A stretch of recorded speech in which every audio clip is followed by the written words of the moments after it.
আসসালামু আলাইকুম প্রিয় এইচএসসি শিক্ষার্থী বন্ধুরা। পরিণতি দ্বিতীয় পত্র আমরা প্রায় সপ্তম অধ্যায়ে চলে আসছি। প্রিয় শিক্ষার্থী বন্ধুরা, এই অধ্যায় থেকে তোমাদেরকে কিছু এমসিকিউ এবং কিছু টেকনিক দেব। তো এমসিকিউ এর কিছু টেকনিক দেব যেগুলো তুমি না পড়লেও, হ্যাঁ, সারা বছর যদি তুমি নাও পড়ো তাও তুমি পারবা, বানিয়ে লিখতে পারবা সৃজনশীলও। ঠিক আছে?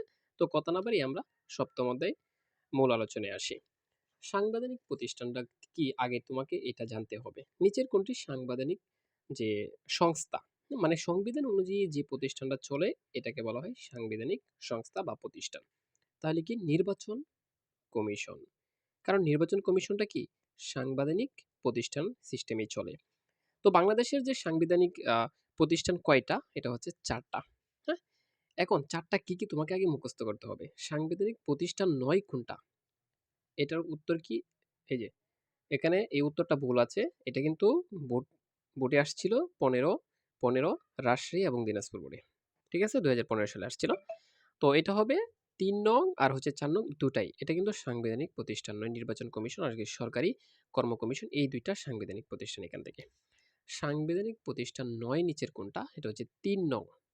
ঠিক আছে, এই যে দুদক, দুদকের পুনরূপ হচ্ছে দুর্নীতি দমন কমিশন। যদি দুদক থাকে, যে শর্টকাটটা বুঝো, যদি দুদক থাকে তাহলে বাবা কি দুর্নীতি দমন কমিশন আসছে। ঠিক আছে, তারপর দেখো বাংলাদেশের সাংবিধানিক যে প্রতিষ্ঠানের উদাহরণ কোনগুলা। এইটা এই যে দেখো 2 নং আর 3 নং, এই যে মহা হিসাব নিরীক্ষক ও নিয়ন্ত্রণের কার্যালয়, আরেকটা হচ্ছে নির্বাচন কমিশন। ঠিক আছে, এই দুইটা। পিএসসির পুনরূপ কি, পিএসসির পুনরূপ বলো তো পাবলিক সার্ভিস কমিশন। পিএসসির পুনরূপ পাবলিক সার্ভিস কমিশন।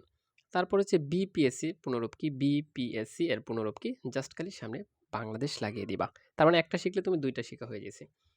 এটা কি হবে বলতো, বাংলাদেশ পাবলিক সার্ভিস কমিশন। আশা করি বুঝতে পারছো। তো দেখো সংবিধানের আহ, কত অনুচ্ছেদে সরকারি কর্ম কমিশনের গঠন উল্লেখ আছে। এটা হচ্ছে 137। এই যে সরকারি কর্ম কমিশনের সর্বোচ্চ কতজন সদস্য থাকতে পারে, এটা হচ্ছে 15 জন। ঠিক আছে, তো এটার প্রধান কাজ কি, এটার প্রধান কাজটা হচ্ছে প্রজাতন্ত্রের কর্মচারী নিয়োগ দেওয়া।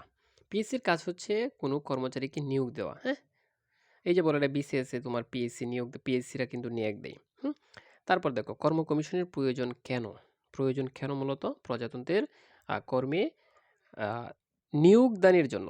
তাদের কাজই তো নিয়োগ দেওয়া লোকদেরকে। তো এটা কত সালে প্রতিষ্ঠিত হয়েছিল, 1972 সালে। কিন্তু দেখো সংবিধান যত সালে প্রতিষ্ঠিত হয়েছিল তত সালেই কিন্তু সরকারি কর্ম কমিশন প্রতিষ্ঠিত হয়েছিল। বাংলাদেশ সরকারি কর্ম কমিশন ন্যূনতম বা ন্যূনতম পক্ষে কতজন সদস্য গঠিত হতে পারে, কতজন সদস্য থাকে, মানে কমপক্ষে থাকবে কতজন, 6 জন থাকবেই। বাংলাদেশ সরকারি কর্ম কমিশনের চেয়ারম্যানকে নিয়োগ প্রদান করে বলতো কি, রাষ্ট্রপতি, রাষ্ট্রপতি। তারপর দেখো বাংলাদেশ সরকারি কর্ম অর্থাৎ পিএসসির প্রধান কি, পিএসসির প্রধান হচ্ছে চেয়ারম্যান, চেয়ারম্যান হচ্ছে প্রধান তার। ঠিক আছে, আচ্ছা দেখো দেখো তো পিএসসি কার নিকট বার্ষিক রিপোর্ট পেশ করে, এটা হচ্ছে রাষ্ট্রপতির নিকট। হ্যাঁ, তারপর পিএসসি কোন ধরনের প্রতিষ্ঠান, এটা হচ্ছে সাংবিধানিক প্রতিষ্ঠান, কিছুক্ষণ আগে পড়ে আসছি। তারপর এটা পড়ার দরকার নেই, তুমি সরাসরি এটা পড়বা। বাংলাদেশ যে পিএসসি, হ্যাঁ, আদেশ জারি হয় কখন, বলতো কখন জারি করছে, 1972 সালে 8 এপ্রিল। নিয়োগ করেন কে, এটা হচ্ছে রাষ্ট্রপতি। বাংলাদেশ পিএসসি সদস্যের নিয়োগ দেন কে, রাষ্ট্রপতি কর্তৃক কিন্তু নিয়োগপ্রাপ্ত দ্বারা। তারপর দেখো নির্বাচন কমিশনের সংখ্যা কে নির্ধারণ করে, এটা কাজ কি রাষ্ট্রপতির। হ্যাঁ, তারপরে বাংলাদেশ নির্বাচন কমিশনের মেয়াদ কত বছর থাকে, এটা থাকে 4 বছর। ঠিক আছে, এমনিতে অন্য কিছু 5 বছর থাকে বাংলাদেশে, কিন্তু এটা 4 বছর। বাংলাদেশ সংবিধানের কত নং ধারায় নির্বাচন কমিশনের উল্লেখ আছে, বলতো এটা কি, কততম, এটা হচ্ছে 118। 118। প্রধান প্রধান নির্বাচন কমিশনার কি নিয়োগ প্রদান করেন, করেন কে বলতো, রাষ্ট্রপতি। সবকিছু নির্বাচন কমিশনের যত কিছু আছে সবকিছু রাষ্ট্রপতি প্রদান করে, 1 নাম্বার শর্টকাট। ঠিক আছে, আর কিছু পড়ারই দরকার নেই তোমার। তারপর এটা পড়ে নেবা, বাংলাদেশ নির্বাচন কমিশনের কোন ধরনের প্রতিষ্ঠান, সাংবিধানিক প্রতিষ্ঠান, বারে বারে আসছে, এটা পড়বা, মোস্ট কমন ইম্পর্টেন্ট এটা। অ্যান্টনি জেনারেল কে নিয়োগ দেন, রাষ্ট্রপতি। ঠিক আছে, প্রজাতন্ত্রের পক্ষে জটিল আইনের ব্যাখ্যাদান বা মতামত প্রকাশ করে কে, এটা হচ্ছে অ্যান্টনি জেনারেল। অ্যান্টনি জেনারেলের কাজটা কি, অ্যান্টনি জেনারেলের কাজটা কি মূলত প্রজাতন্ত্রের পক্ষে আইনি ব্যাখ্যা দেওয়া। হ্যাঁ? এই যে যারা পিএসসিতে থাকে তাদের আইনে একটা ব্যাখ্যা দেয়। এটার কাজই হচ্ছে এটা। ঠিক আছে? তারপর দেখো এই যে এই ২ টা পড়বা ভালো করে। আর বাংলাদেশের সর্বোচ্চ আইন কর্মকর্তা কে? এটা হচ্ছে আইন ক্ষমতা, সর্বোচ্চ আইন ক্ষমতা কিন্তু অ্যাটর্নি, ঠিক আছে? Attorney general. আশা করি বুঝতে পারছো এটা? আচ্ছা, তারপরে এটা পড়বা। এই যে ভালো করে পড়বা এটার কাজটা কি মূলত? এই ব্যক্তির কাজটা কি এই পদের? তারপর প্রিয় শিক্ষার্থী বন্ধুরা এটা পড়বা, হ্যাঁ?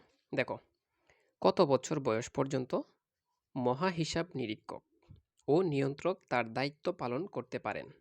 এটা হচ্ছে ৬৫ বছর। বাংলাদেশের এই যে বলেছিলাম শর্টকাট দিব, সর্বোচ্চ এই যে চাকরির বয়সই হচ্ছে এটা। মহা হিসাব নিরীক্ষক ও নিয়ন্ত্রক কে নিয়োগ করেন? এটা হচ্ছে রাষ্ট্রপতি। রাষ্ট্রপতি। রাষ্ট্রপতি কেমনে মনে রাখবা? মহামান্য রাষ্ট্রপতি আর হচ্ছে মহা হিসাব নিরীক্ষক। এই ২ জন ব্যক্তি মিল আছে, তার মানে এই ব্যক্তি ওকে নিয়োগ দিয়ে থাকে। আশা করি বুঝতে পারছো। তারপরে এই ২ টা পড়ে নেবা।